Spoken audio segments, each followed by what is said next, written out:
முருங்கைக்கீரை, கருவேப்பிலை, கொத்தமல்லிய வச்சு இந்த தொக்க நான் ரெடி பண்ணியிருக்கேன். செம்ம டேஸ்டியா இருக்குங்க.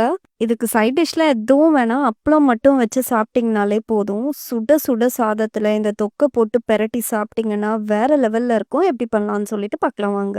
கடாயில கடுகு, வெந்தயம், சீரகம், தனியா, காஞ்ச மிளகாவ சேர்த்து நல்லா வறுத்துக்கோங்க.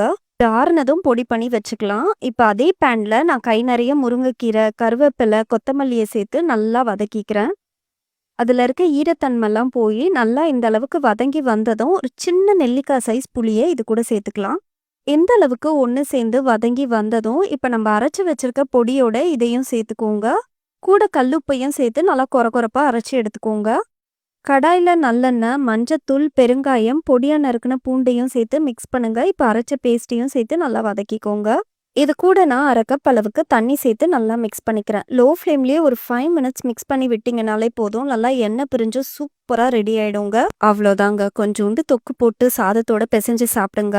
அல்டிமேட்டா இருக்கும். என்ஜாய் பண்ணுங்க.